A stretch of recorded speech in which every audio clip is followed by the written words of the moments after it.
Good evening, everyone, and welcome to our first virtual Geosaurus Unleashed event that we're calling Geosaurus at Home. I hope everybody was able to connect easily. And for those of you that don't know me, I'm Mark Tatgenhorst, and I'm the Program Director of T-Rex's Geospatial Innovation Center. So before the pandemic, our Geosaurus Unleashed events were opportunities for us to connect the regional geospatial community in the St. Louis region. We usually have drinks and food, and it's just really a great opportunity for us to connect and to build those professional and personal networks that have really allowed us all to be successful and to bring a lot of energy to the St. Louis geospatial ecosystem. Unfortunately, we can't do that in this time of crisis. So we wanted to continue the momentum and bring you an opportunity to engage with us through an online version. So if we have technical difficulties, apologies in advance. This is our first Zoom webinar. So far, so good. So if you're familiar, if you've attended any of our events at T-Rex, you know, we try to keep these loose and informal, but we also try to make them informative. And we usually have a theme associated with it. And you know, I thought about, you know, the first online version and what we would try to do. And it always came back to an issue that I face almost every week when I'm at T-Rex, either through prospective students or students or young professionals that are in different sectors of industry.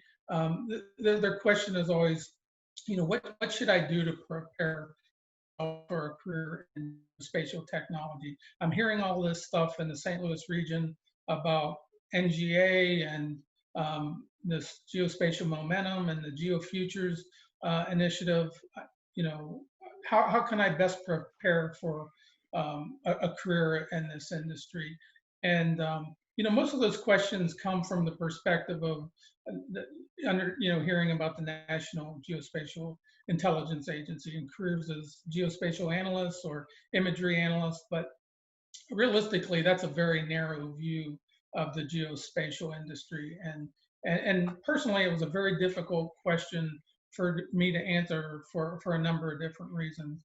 And the first reason is within NGA, the Human Resources Directorate does all the external hiring specifically to entry-level positions. So we may, with whatever directorate I belong to, may say, hey, we need these kind of skill sets.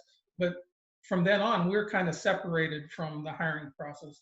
We're not in the interviews, we're not in the selection, and then lo and behold, somewhere down the line when a person gets cleared, they show up on our doorstep and fill a billet for us. And the second reason is that, you know, I mentioned that the skills that they hired me for 30 years ago is nowhere near the skills that they're looking for today. So it's what I wanted to do is, there's a number of different possibilities in the geospatial industry, whether you're a collector, you're an analyst, or you want to be a researcher. So what I wanted to do tonight is bring in some industry experts that are actually on the front lines of hiring those geospatial entry-level positions and mid-level positions. So our guest panelists both have office footprints within the T-Rex Geospatial Innovation Center that we call Geosaurus, and are kind of big deals in the industry.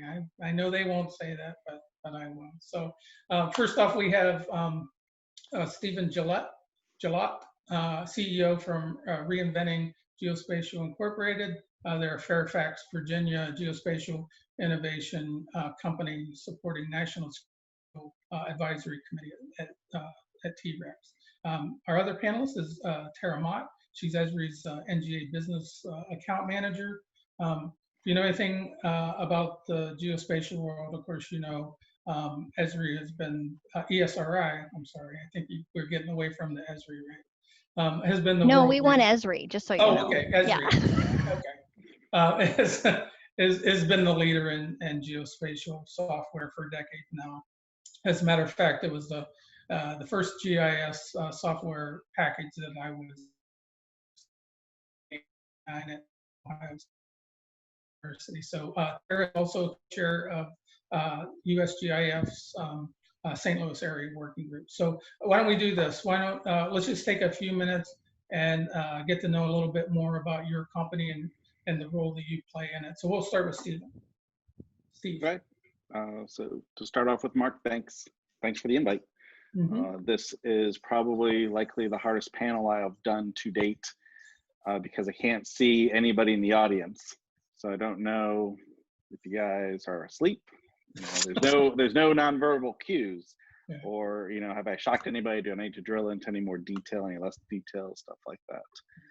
But yeah, so to jump in, the most common question I get is, what does reinventing and reinventing geospatial mean? I like that comment, stay awake. And I have no attention span, so if I get those things popping up, man, I'm going to get really distracted. But it's really about doing better, being better, not accepting the status quo of the solutions. What we've tried for 10 years that hasn't worked, primarily in the Army back in the day, if we keep doing what we've always done, is we're going to get the exact same results. So how do we do a best like breed technologies across the gamut? How do we learn from what other industries are doing, apply that to the geospatial technologies, and then deliver solutions that actually work from the soldier's perspective and from the intel analyst's perspective? So is that a good intro, Mark? Yeah, very good. Tara? Yeah, appreciate it. Thank you. Okay, so thanks again for the introduction, and thanks for including me on this panel too. And I agree wholeheartedly, it's really difficult not to see anybody that's in the room with us or on the phone or on the web meeting, teleworking, telemeeting. Okay. Esri, as Mark mentioned, we've been in business as a geospatial software company since 1969, so over 50 years old. A lot of the tools that people have, went to college learning. But again, we build software tools. We are very much adamant about the web GIS pattern. Anything and everything can be tied for the most part, and so we're all about how you can be leveraging location intelligence in whatever you do. So we build the tools that support missions across the fields. One of the ones that I'm supporting is NGA, so NGA is my only customer. But again, just try and make sure that the software is meeting their needs, what needs to be done, enhancements, and basically helping, leverage it better. So software company. Okay, thanks, Sarah. Yeah, and we do have a big presence, I guess, in St. Louis, if you kind of want to think about that. We've got around 100 people here in the St. Louis area. We do have a footprint in the Geosaurus. We also have one over in the Cortex, and then our main regional office is out in St. Charles. Okay. Yeah. And the big, massive headquarters in Redlands, California. Yes, sir. All right. So staying with you, Tara. So let's say Esri is looking to fill entry-level positions in your organization, whether it's a entry-level analyst, developer, some other position. What kind of education or background skill set are you typically looking for? All right. No, that's a great question. And from like a typical hiring perspective for entry level, if we're getting people right out of college, those are usually going into our professional services sector, where they would be kind of supporting customers either like at a remote location or on site. And typically, again, obviously a geography background with, GIS is very attractive to us, but we're also really interested in IT, computer science backgrounds, anything where we're doing some software development.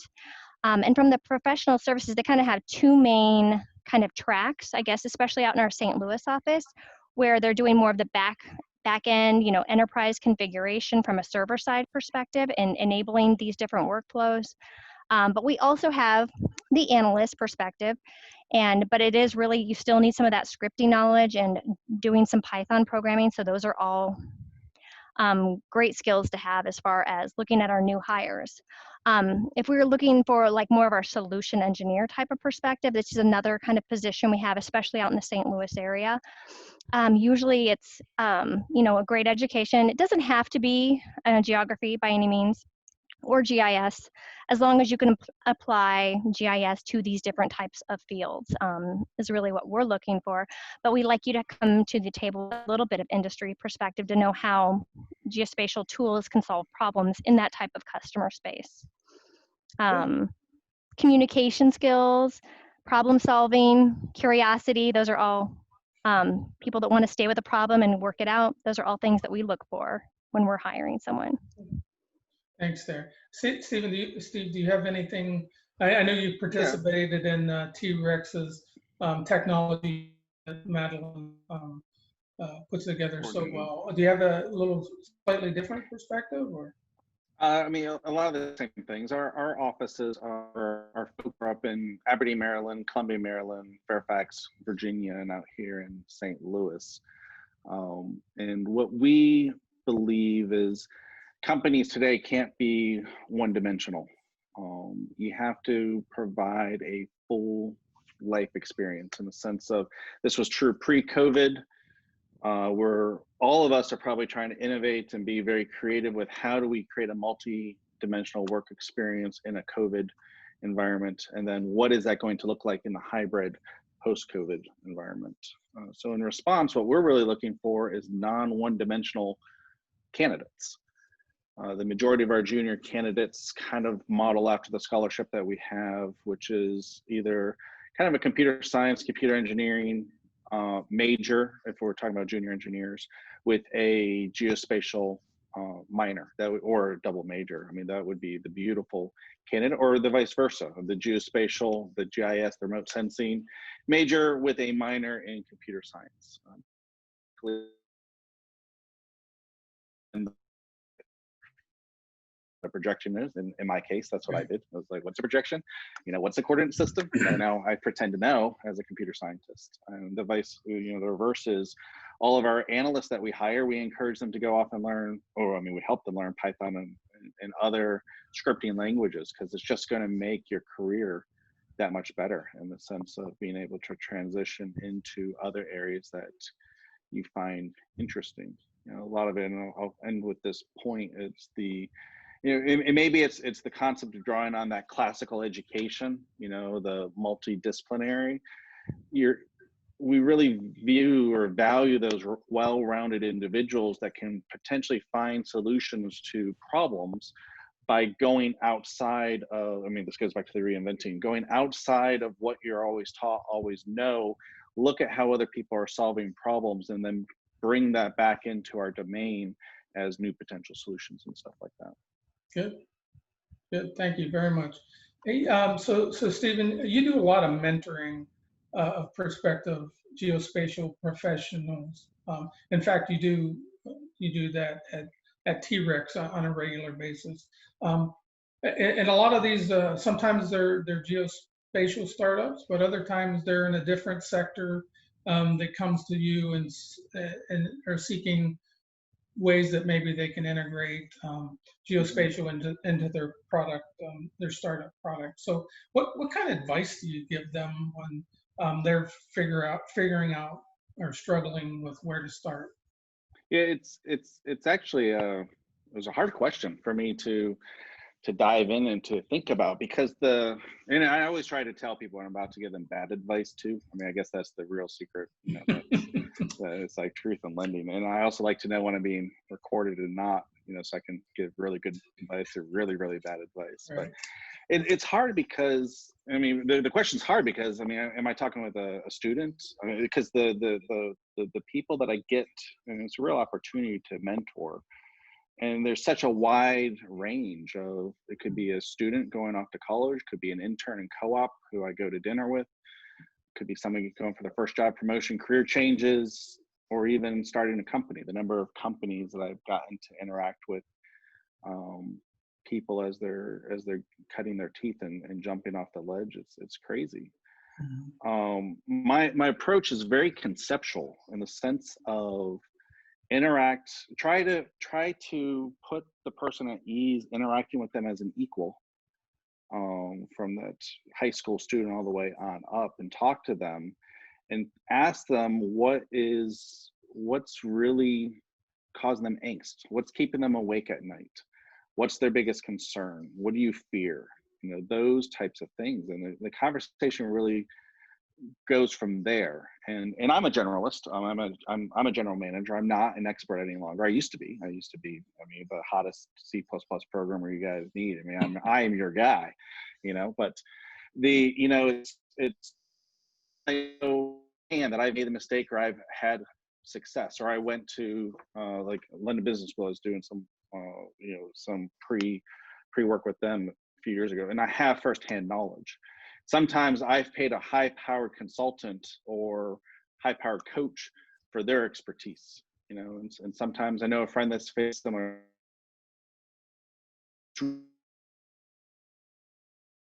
Your problem was to somebody else that I know, and kind of connecting those dots. But it really comes back to just listening and then drawing out the questions, because typically the person I'm interacting with knows the answer. They just need to talk through it. Yeah, very good. Hey, thanks. And I appreciate your willingness to admit how hot you were in the C++ realm, because I could code circles around people in Fortran 77. So yeah, I've done one Fortran program in college, computer science. It was like 101. Yeah. But if it comes back, I'm your man. So. All right. So Tara, you're actively, as we mentioned, you're actively involved in USGIF's St. Louis Area Working Group, and part of that is the K through 12 and the university-focused talent development. Let's talk first from an organization standpoint from Esri. How important is it for Esri to build this solid talent pipeline to be able to support the activities you want to do in the future? Well, I think you mentioned it early on, Mark. You said that you learned ArcGIS, whatever version, right, when you were in school. And so I think that Esri's always seen it as really important to be involved in education with universities. For one, they have enterprise agreements or agreements with them to be able to leverage the software at a very low cost. But then also K through 12. Esri has a program that is like an ArcGIS school bundle, where it's free software for any class, any school, K through 12, to be able to operate the software. And really all they have to do is request it with the school address.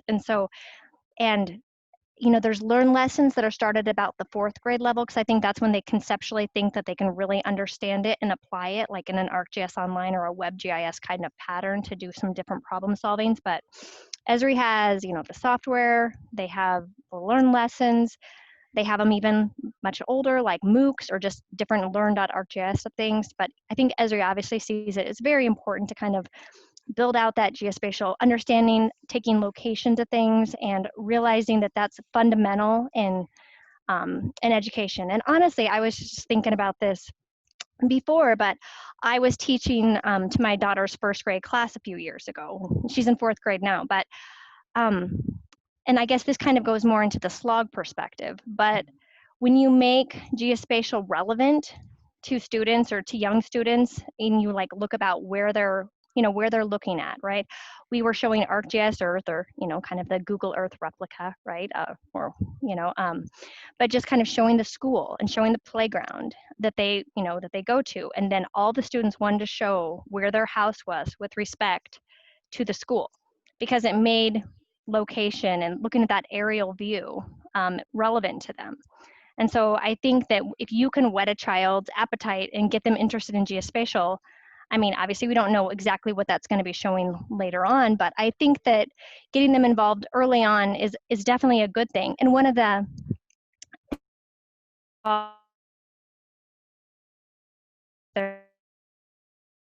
GeoPlunge with 4 different 4th grade classes this year.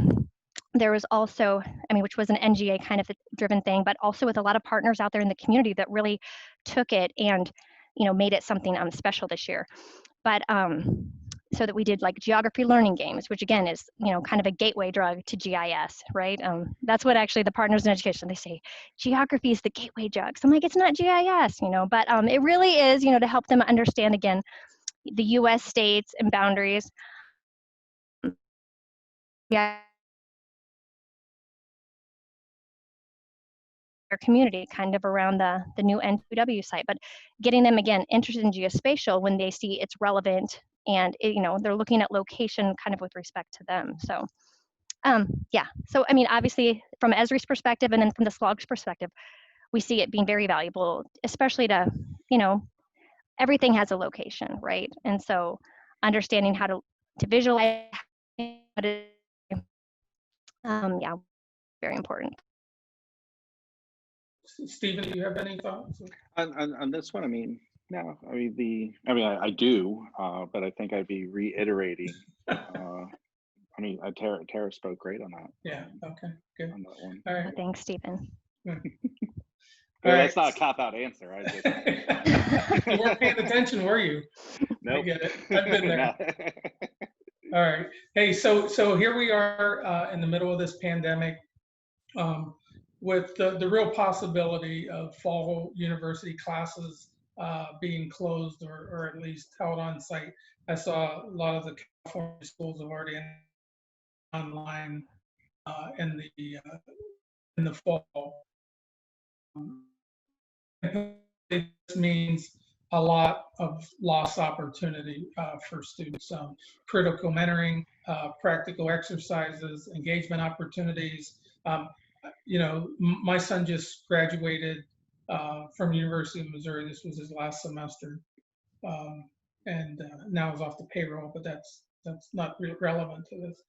But you know, I think about the lost opportunities. Just in one semester he had to really engage in practical exercises, and that, you know, we call them within T-Rex, one of the things that we're missing are those hallway conversations that really help drive your thinking. So what kind of perspective, is there anything a prospective student could do to kind of help fill this void? And so I'll start with Stephen since he copped out. I was hoping you were going to say that, so that so I didn't risk having the exact same answer, similar answers to Tara, because there's nothing that annoys me more being on a panel where you have like 4 panelists all say the exact same thing.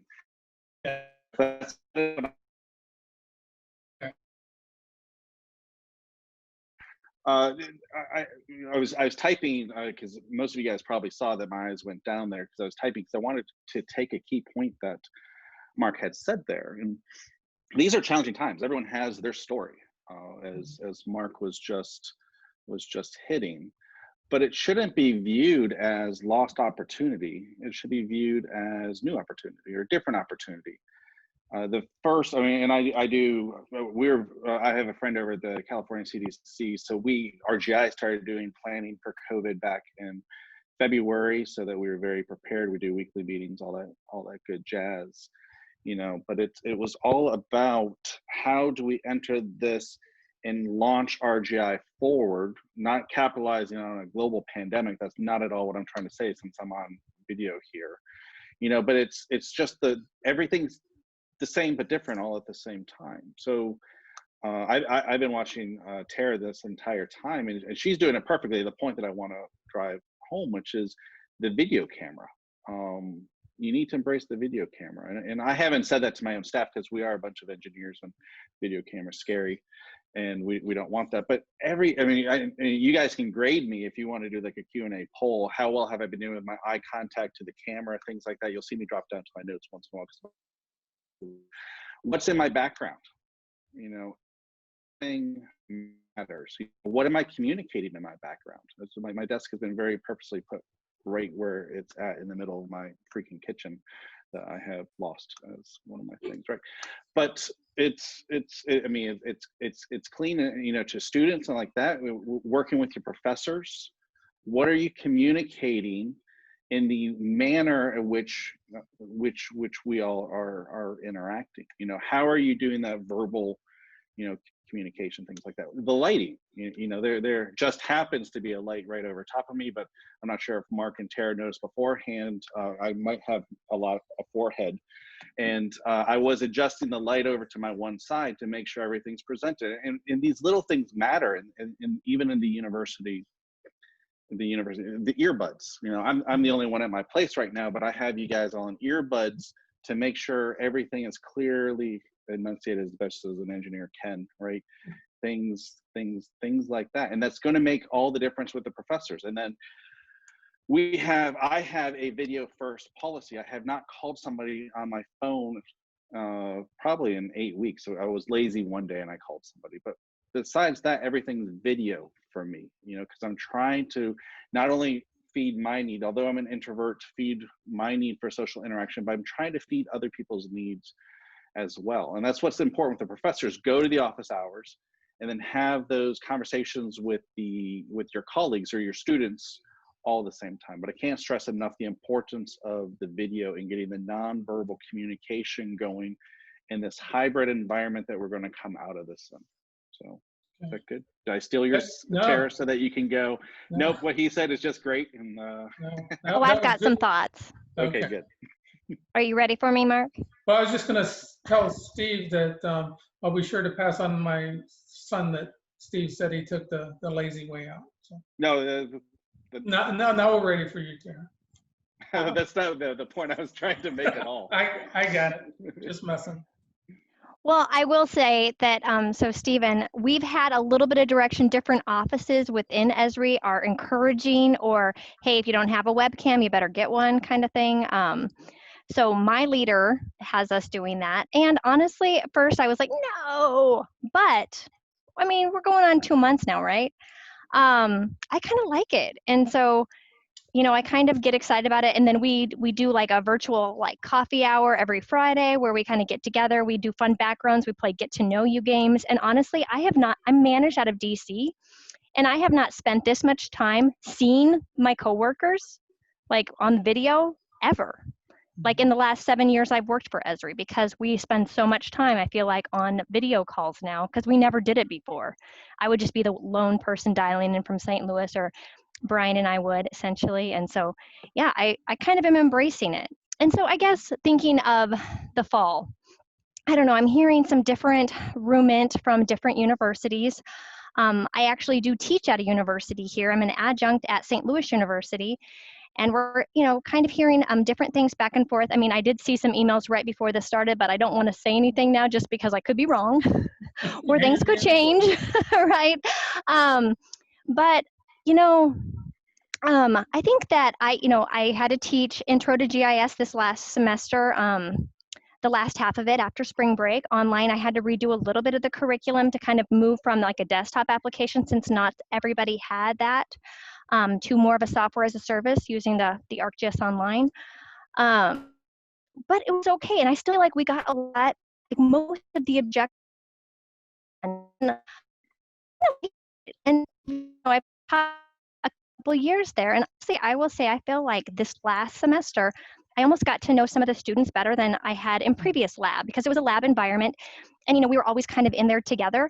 But in this environment, we've been having it, you know, I see my students, and I don't make them turn on their videos. I do encourage it, but I'm seeing them in their house or their parents' house. You know, I'm seeing them with their stuffed animals, and I feel like I'm getting to know them a little bit better. And then one of my deliverables for the class is like a final project, you know, in a discipline that they see location and how they want to, you know, apply GIS, right? And so we did project consult. So I would do Zoom breakouts from our main class or from other classes so that we'd have one-on-one time. And I really felt like I didn't get that privacy that I did in person, because, you know, other people could kind of listen in, or they were in the room. And so I will say that, you know, yes, I mean, I know some people are like, if it's going to be online, I don't want to do it. But I kind of encourage it, just in respect that I feel like you're learning something different. You're learning something even more important than necessarily the curriculum that you would be doing that semester. You're learning a whole new environment that you never know. Maybe you may have to work in that in the future. Like all of us are kind of being exposed to, you know, honestly, without any notice, right? I mean, none of us were really 100% prepared for this. It kind of came not out of nowhere. Some people were prepared, more prepared than others. But I will say, I think we've all learned something from it. And I think that all of us are kind of even noticing, like, going on walks in the neighborhood, right? And like people are maybe outdoors talking to their neighbors more often than they've ever seen before. And then you kind of just like hope that some of that, like I always say, it's kind of like Pleasantville in my neighborhood. Like as I'm walking around, like everybody's like, happy and like, I don't know. Some of that you kind of hope sticks around even after the pandemic. If students though were to want to do something to kind of maybe not take a curriculum that they were kind of not comfortable with going on campus, and or they don't really prefer the online, learning from a university. I mean, there are several MOOCs I know that Esri offers. I'm sure other people offer a lot of these different things too, but like where they're the massively open online courses, they're free, you get access to the software. And I think, I was talking to one of the other chairs earlier today. He might be on the call, but we were just talking about it and he's like, I have never had so many meetings like back to back. Like I feel like there's so many different like virtual seminars, webinars, training opportunities. And so, if some of this kind of COVID just kind of keeps on and people are still remotely working, there's probably going to be a lot of opportunities that don't require any fee that, you could be learning a little bit something more about technology or learning something more about this. Again, there's tons of free opportunities that if you were kind of still in the middle of it, you could be taking a lot of advantage of this during this time frame, seeking out what you really want to do. Yeah, that's a very interesting perspective. Both of you, thanks. I really appreciate that. So one of the things that we talk about, when we talk about preparing, people in geospatial careers, one of the things that isn't in the coursework or isn't, really, a path that you can send them down. But I think it needs to be addressed because there are so many jobs that require some level of security clearance in geospatial. If you're in every high school group that comes through Geosaurus, I tell them that your opportunity is gonna double or triple if you keep on a path that you can obtain a top secret or a secret security clearance.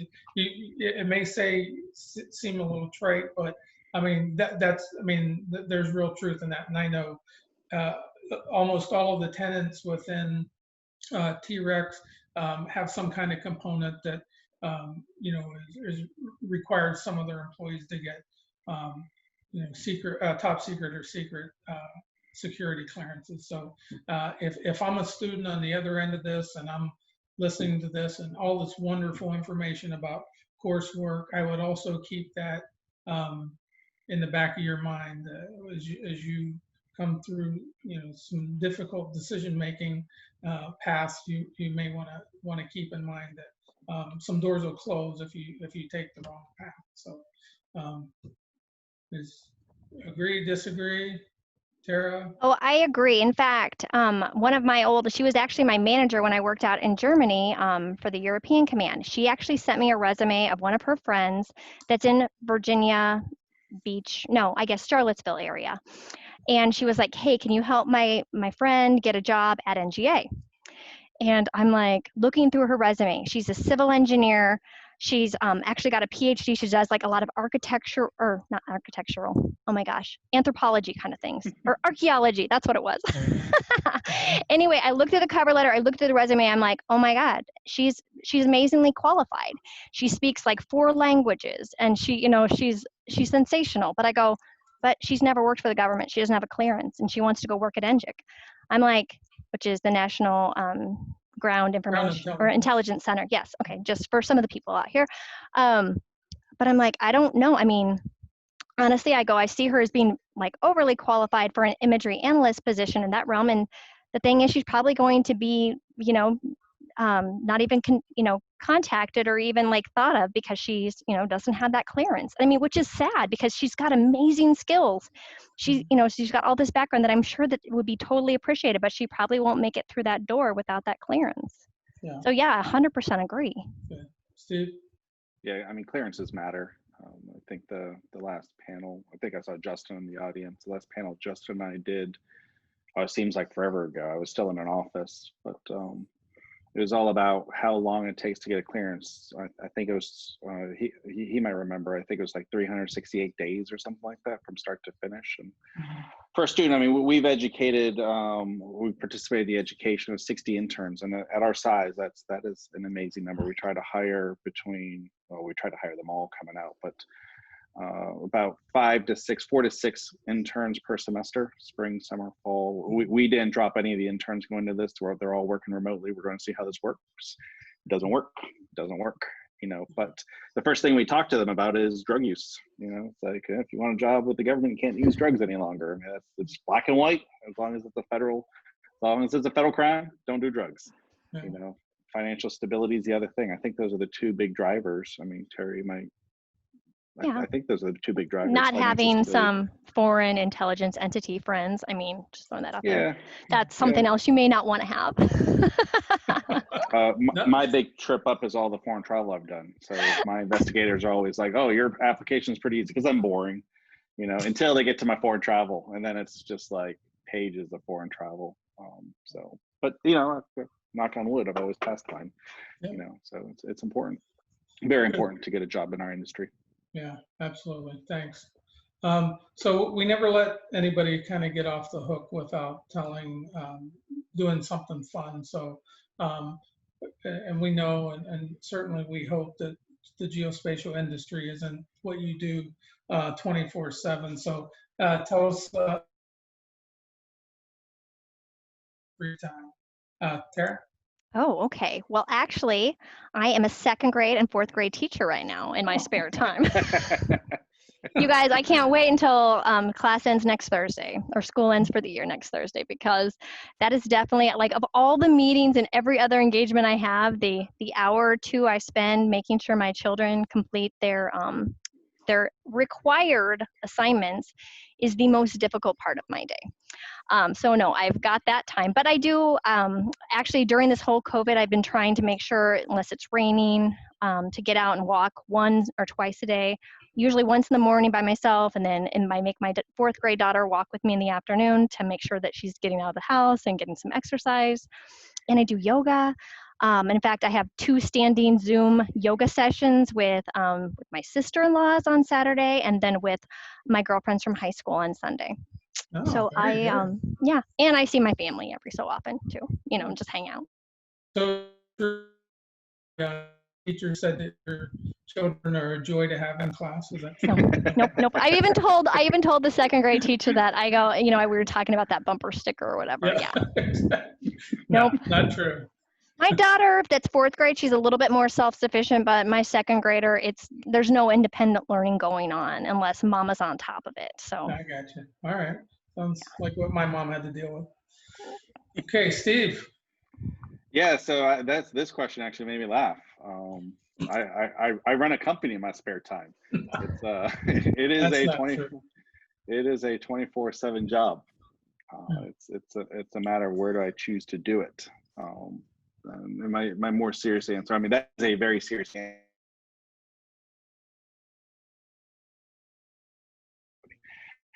It is a 24/7 profession, I guess I would say, but there's a lot of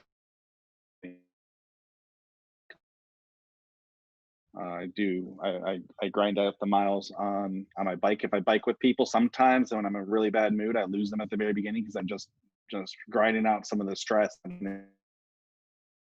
You know, I do love food and wine. I built my own wine cellar when I came home. I worked in Europe for about 2 years. When I came home, I built a wine cellar. I can hold about 500 bottles in there with space, and that's fun. Up until recently, I traveled quite a lot, in the sense of I've spent probably every other night to every 3rd night in hotel rooms in my adult life. With people sometimes, like, you have amazing hotel and airline, which is fine, but you're also away from your family and your friends quite a bit. I love it from the perspective of constantly working with new people, new ideas, learning from others, all those good things. I'm a skier. Cycling wasn't an expensive enough sport, which is a joke. So I'm trying to learn how to sail right now. when I'm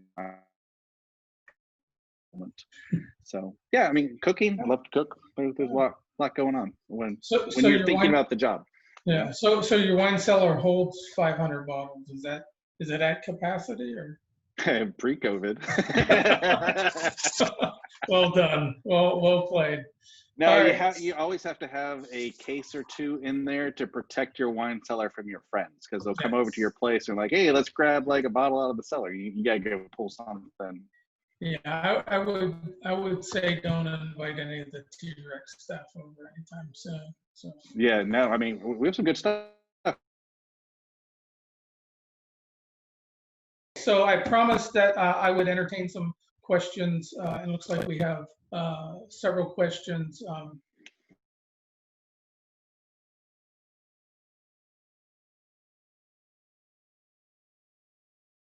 So I'll just throw this out there to sir. So how do you see the opening of NGA's new N2W building in St. Louis affecting the future of geospatial job opportunities in St. Louis, both at the NGA and in the broader ecosystem?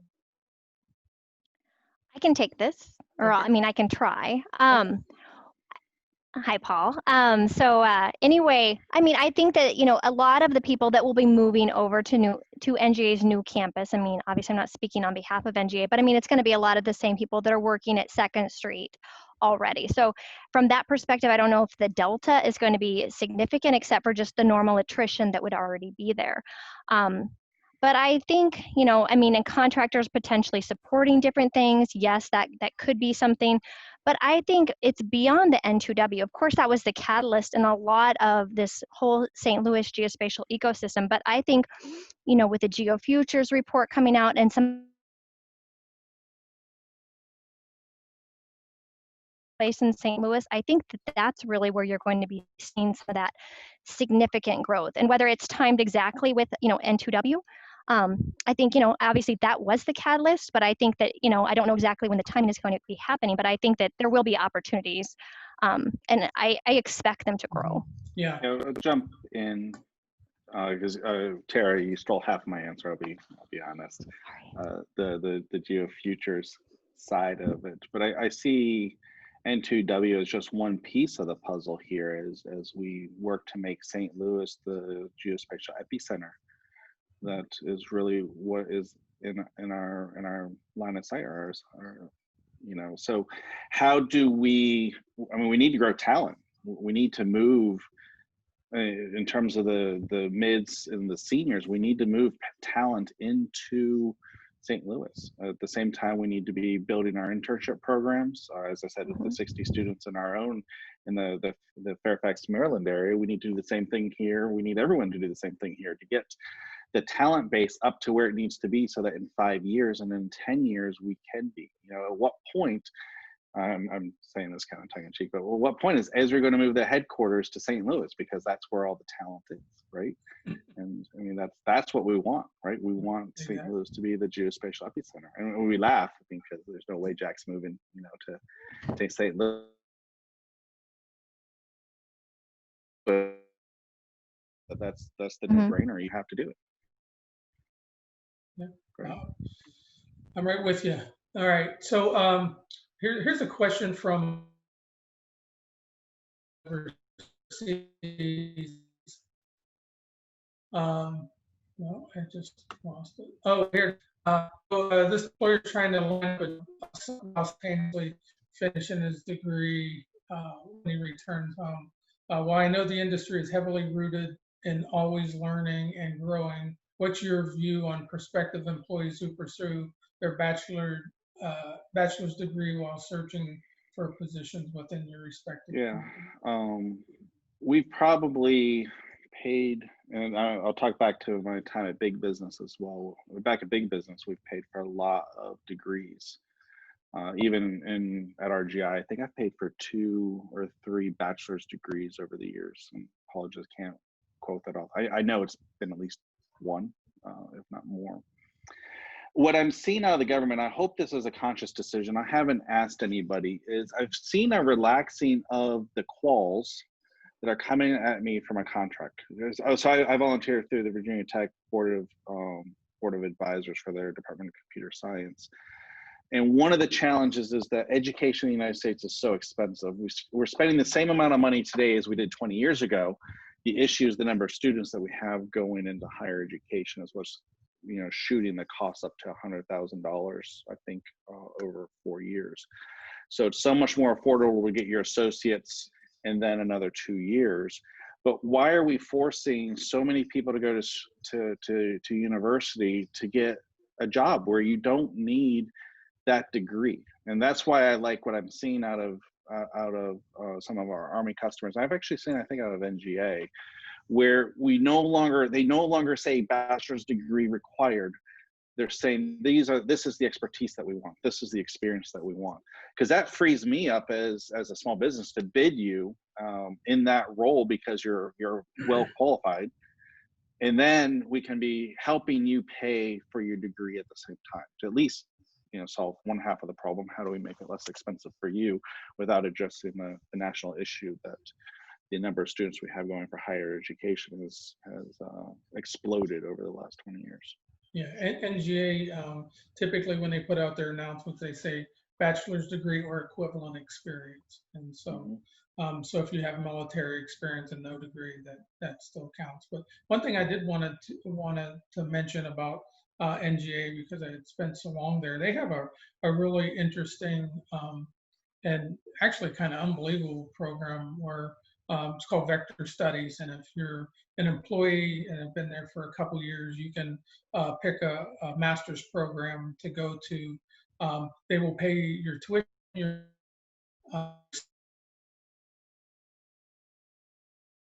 gone for the 18 months or so, and give you per diem every day. I thought when I went to my first brief and they were talking about this program, looking around like somebody was punking me. I'm like, what? You're going to send me plus per diem? So think about that if you're looking to get your foot in the door with the government and earn an advanced degree or whatever. Those opportunities are out there. Yeah. Okay. All right. Let me move on so that we can get to some of these questions. So here's one. I have a geography degree, but only a few. Did we lose everyone or just Mark? Mark froze for me. Yeah, he froze for me too. Terry, do you want to answer? Or do you want me? Okay, I can read the question. Yeah. Okay. If you want to read the question, I can answer it. No, it's like my reading comprehension is so terrible. Okay, so basically it says, I've recently finished graduate school and have received a master's in public policy. I utilize ArcGIS for research purposes using mostly OLS regression on geographically weighted regression analysis. So maybe I can't read this, and have a good understanding of the software and Python. If I want to pursue a career in geospatial analysis, this is a good one for me to answer, actually. You probably too.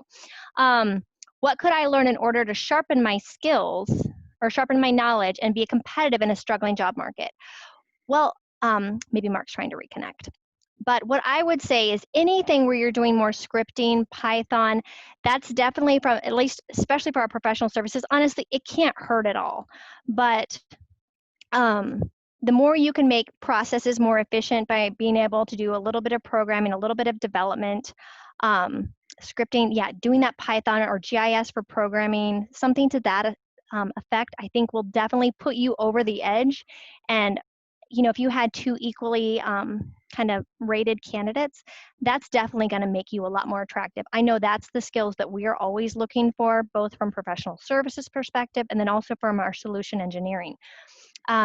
With Esri, obviously it's a big software company, but what we really try to do is have that 80% kind of solution, and then knowing that whoever is working it or trying to help extend it or customize it can help put that commercial off-the-shelf software into a more custom or extended environment to kind of satisfy the requirements of what the customer is looking for. So anything where you've got that development, I think is something that would make you a lot more competitive.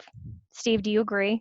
Yeah, I mean, the one thing that I focused in on when Mark froze was the last sentence, which is competitive in a struggling job market. And yes, at the national level, again, unemployment is through the roof. I think if we didn't have some of the programs in place for the PPP, Payment Protection Program, you would see that number even higher. That a lot of us were able to adjust to that. But I mean, we're still in, I keep referencing Justin because I did see his name pop up. There's probably, 10 other people on there, or how many participants do we have? 32. There's probably 32 other people here that tell you that their company is hiring. I mean, I see it, my company is hiring, Justin's company is hiring, Tara, I don't track Esri as closely on a daily basis. I assume you guys are hiring. We're seeing some of the layoffs over in the commercial firms where the revenue hit zero overnight, like the airlines. I would not apply for a job with the airlines right now or for the next few years. Demand's not going to increase. But the threats against the United States have not changed just because COVID is causing us havoc.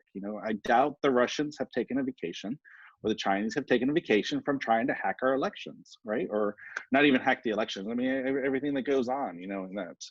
So, so that's the only part I really want to focus in on is, yes, some aspects of the, but if you're clearable, there's plenty of jobs out there. And as we said in the last question of what do we need to do in St. Louis, we need to grow the workforce so that we're ready for New Campus West. NGA New Campus. Yeah, okay. Yeah, next NGA West. Yeah, that's what I was looking for. I knew it was a new campus, but yeah. So I mean, that's kind of my. So yes, it is struggling. I know that we're not maybe putting forth all the capital expenditures that we were maybe initially planning on, just to kind of wait things out. But I know that Esri has not laid off anybody. It's not the intention. We are pretty good. Like, and what you said, we realized that we can do this kind of work remotely. It hasn't presented as much of a problem as it does for like cashiers in grocery stores or, we don't have to be there, and we are really fortunate. And I've really thought about this a lot because it's really kind of made me pretty happy I'm in this career field, because it's shown to be a little bit more resilient than some other type of career paths that I could have easily have taken. And like, I'm sure probably a lot of you have seen like the COVID-19 dashboards that John Hopkins or whoever has been promoting. That's all geospatial. People are wanting to see. I think it's kind of exciting from at least like an Esri perspective. We're, getting our maps and dashboards seen by more people now than we ever really have, honestly. I mean, which again, not trying to capitalize on the pandemic by any means, but I think it's making a lot of people more geospatially aware. Mm-hmm. Do you want? Okay, yeah. Do you want me to read it and then you answer it, Stephen? Sure. That? Okay. Okay, this is from an anonymous source. Okay, no, I have a geography degree, but only a few classes worth of experience working with GIS and no programming experience. I feel underqualified for entry-level geospatial positions. Just wondering if there are job training positions or other ways to enter the field without extensive technical experience. Yeah, I mean, there are. I mean, there's production jobs, there's analyst jobs. The question that I jumped on, I didn't expand on, that Tara answered, I thought pretty well. The thing that I was going to mention there is, or thought about mentioning, is not everyone has to be a programmer to get a job. Now, in my industry, for our customers, if I have a candidate that knows what a projection and a coordinate system is and knows Python or any of the other programming languages, they're going to beat out somebody that doesn't. But we hire people without programming skills all the time, and then we ask them, do you want to learn or do you not want to learn how to code? Because you're just going to be that much stronger as you move through.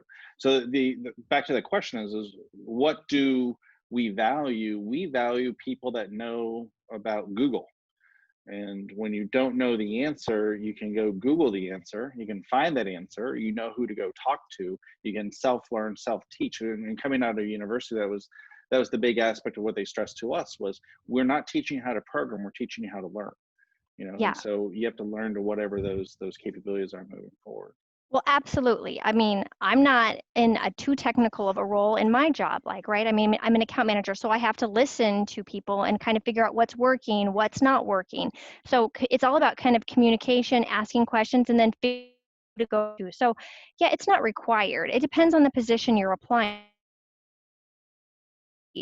actually required by any means for that programming. And I'm sure RGI is the same as Esri, as is many other companies, but there's so many training opportunities. I know that, we have tons of training to learn specific technologies, or, even professional development for different things. So if it's about a technology, you can always get that kind of on-the-job training as well, depending on the role that you're doing with the company.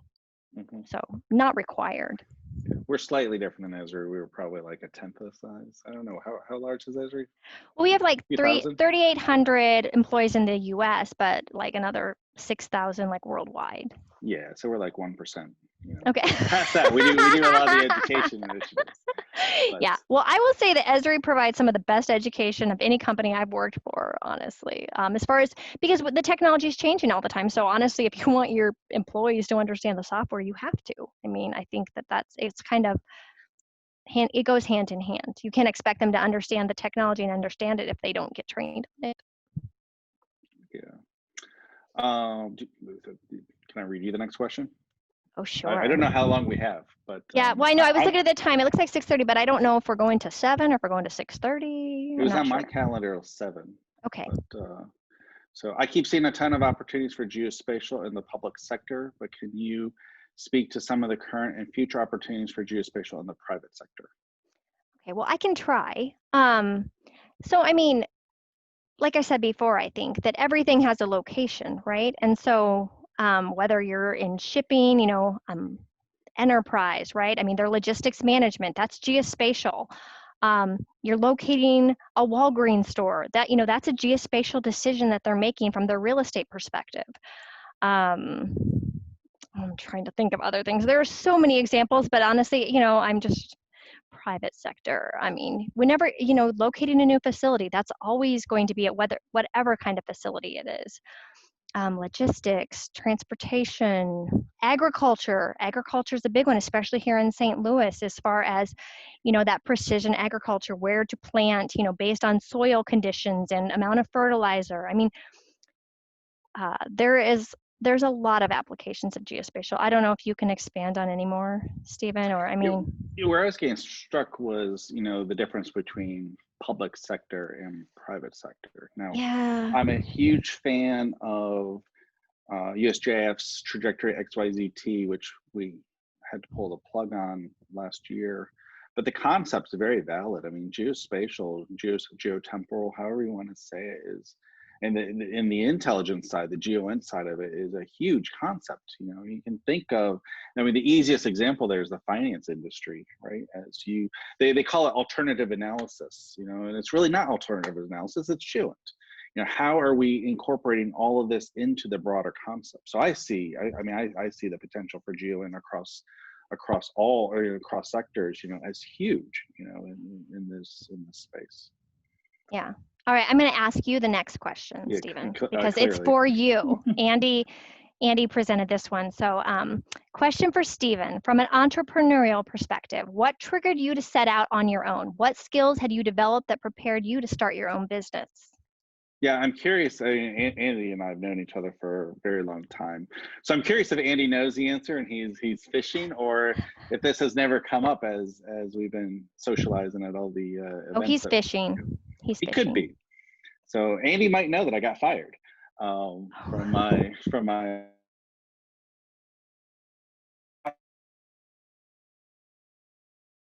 maybe even 7 years to figure out, because I was young. I started my company. I started the process when I was 29 and formally kicked off when I was 30.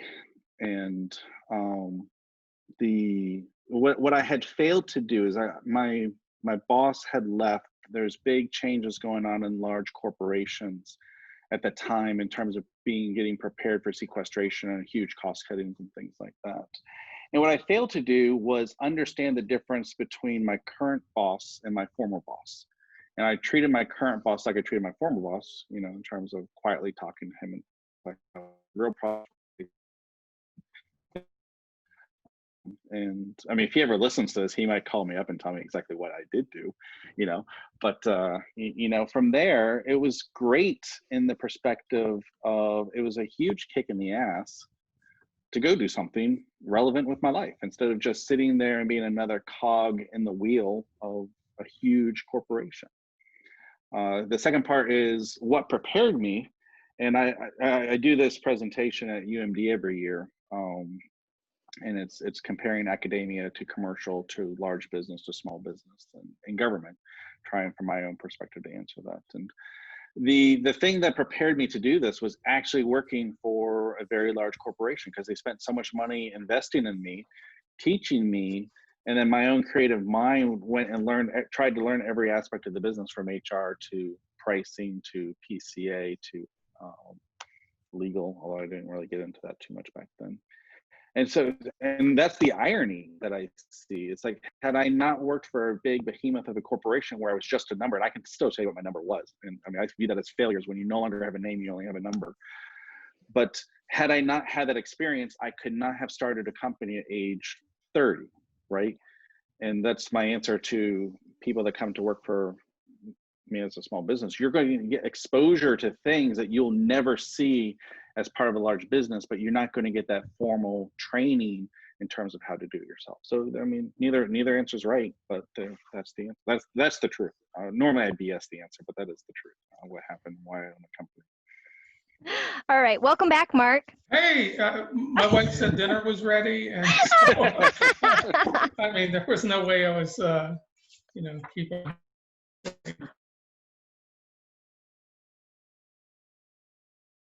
Okay. We improvise. Okay. I don't see any open questions. Is that true? Oh, there are 5 open. Do you see them? I don't see them. No, they didn't update on my system. Oh, okay. Anyway. So, okay, well then I can, how much of the work in the geospatial field is working in the field versus behind the computer in a typical day? And I guess it's 100% depends. computer. Yeah, well, and I think it just depends what your role is. There's a lot of time behind the computer though. Yeah, I would say if you're a collector and you're out there collecting LiDAR or, whatever, you're going to be in the field until you come back and start processing that. But in my many years at NGA, there was 0 in the field. So. Yeah, I think if you're in the geomatic surveying group, you get to go out in the field. But other than that, it's I mean, again, it depends, but mostly behind a computer. Right. All right. So you still don't see the questions at all, Mark? Nope. All right. Then I will keep on going. Please. And you can maybe even answer this one as a former NGA-er.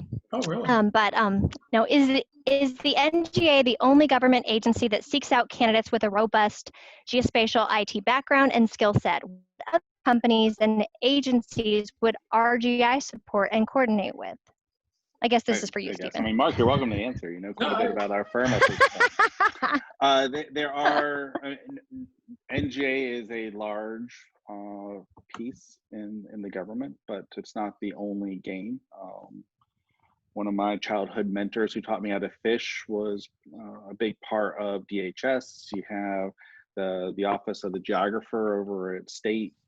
You have the Army Geospatial Center. You have the broader Army. I mean, everything, as Tara mentioned earlier, everything happens until we start fighting intergalactic wars, right? Everything happens somewhere and at some time on this planet, or multiple times, multiple locations, and it's all constantly changing. So really, in my opinion, geospatial, and even as I said earlier, trajectory XYZT, GeoInt is across everything. It's everywhere. Yeah, and locally from the government and military perspective, of course, we have U.S. Transportation Command that's 20 miles away. I mean, they're responsible for all the logistics for all military branches everywhere in the world. So obviously they use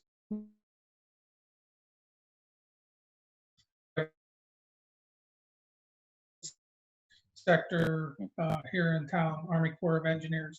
They're all using geospatial data. I think back to the overall point though, when we get to the point where in different sectors, and people quit thinking of geospatial as military intelligence, safety of navigation, support to homeland security or disaster report, and start thinking about it in terms of retail, finance, healthcare. that's when we can put that mission accomplished sign across the arch. But nobody really thinks about that, and that is the real growth areas, in my opinion. So. Yeah. All right, back to my previous joke. When Esri sets up their headquarters in St. Louis, that's really when we get to put our mission accomplished, because they see no other alternative. That's right. We'll assimilate them. You've been assimilated. Are there any more questions out there? I chatted them to you, Mark, if you want to read them. Do you see them?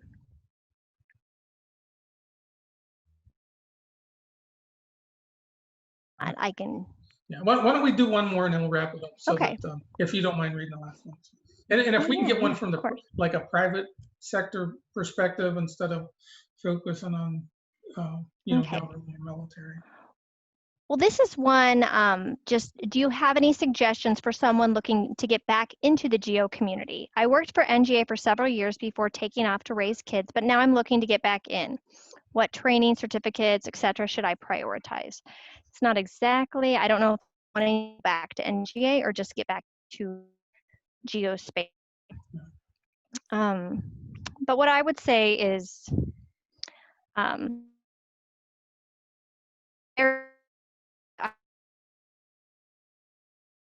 long you've been out. If you were more on like a desktop GIS type of application, I would say getting involved with web GIS, get app development, any type of programming. That's kind of, from my perspective, we see where the future's going is that everything's being more interconnected from that perspective.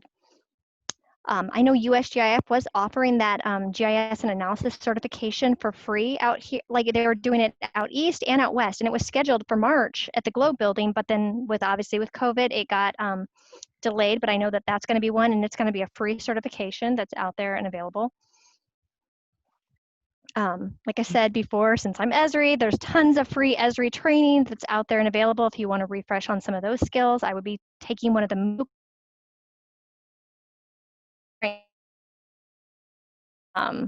Just throwing that out there.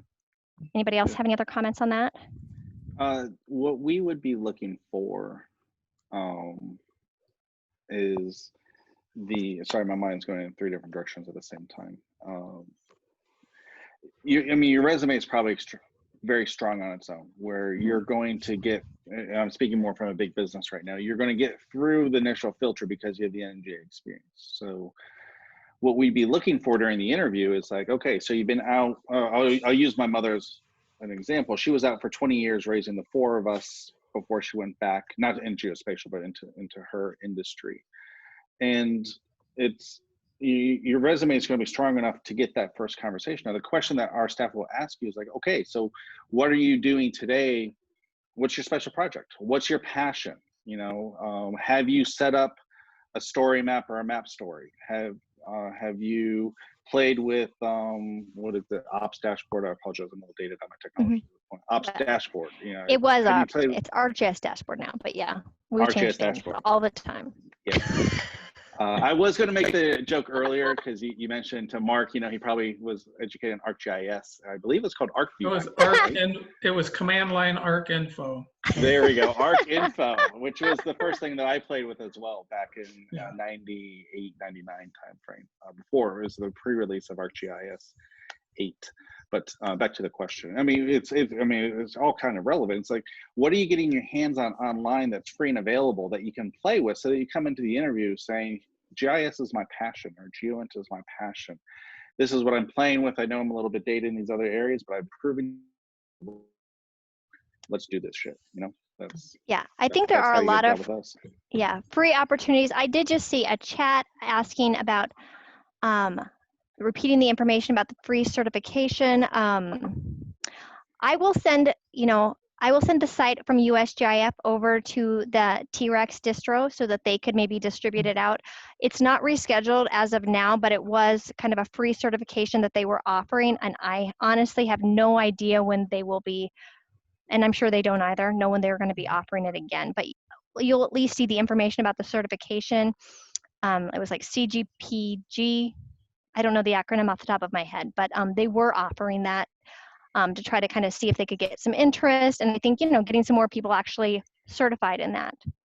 But I will send it over to BJ and the T-Rex team. Yeah, thanks for that, Tara. Hey, so one other thing, other than, when people were trying to get back into the industry and look for opportunities after being away, there's a lot of other opportunities for people to get re-engaged and understand where the community is and where it's going and where opportunities are. And these are forums like this. This is one of the reasons that we have this kind of event, is to connect the community at all different sectors: industry, academia, startups, you name it. Also, we mentioned a couple of occasions USGIF's St. Louis area working group. Start attending these events. Start building your professional and personal network. And I would even say that if you're a student or interested, or on current student that's taking classes, start building those relationships now, because they will be invaluable to you. Not only get your foot in the door and understand where opportunities are, but to be able to benefit you throughout your career. So. Yeah, in fact, I think that, like, only my first job out of college was like by having somebody from my alma mater hire me. The rest of them have all been through knowing somebody. Like, I've never gotten a job where it hasn't been about a relationship or just having that person in my network. Okay, I think with the questions, and we've kind of put the panel through the paces, and I can't thank you guys enough for sharing your wisdom with the community. And these will be ongoing discussions. We get back up and operating, we'll be able to, these hallways to those days, even will be 6 feet apart. So Steve, Tara, thanks again for all that you do for us and for the geospatial community and the region. I did want to make a couple public service announcements. So a quick status on the T-Rex facility. If you haven't been tracking, we'll be reopening our spaces in the building in compliance with St. Louis City guidelines, reopening on June the 1st. I'm going to reopen, excuse me, the Geospatial Innovation Center spaces on the 4th floor on a limited basis. That's purely to facilitate companies that were in the process of moving in, as well as some finishing construction activities. So again, we look forward to that being open and having our grand opening. As some of you know, we were supposed to cut the ribbon around April 23rd as we all were getting ready to head off to Gillotte 2020, which didn't happen. So anyway, we'll keep everybody informed on the status. We will have guidelines in place that are to adhere to city guidance, and you should see that in the newsletters that BJ puts out. Second thing I wanted to say is that if you haven't seen it, USGIF 2020 Scholarship Program closes this Friday. In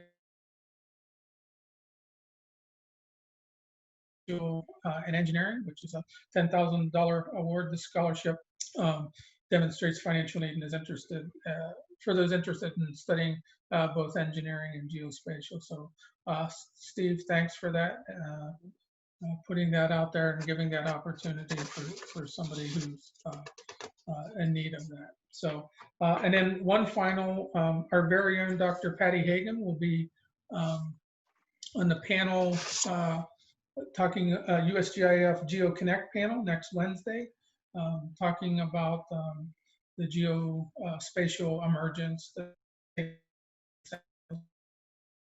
You'll need to register for that to get in, but we look forward to hearing what she has to say, as well as many other esteemed panelists. So, oh, and I forgot one other thing. So Arch Grants, who's giving out $50,000 equity-free grants, 5 of those being for geospatial startups. That's reopening on Friday and will run through July 1st. So get out there and apply. And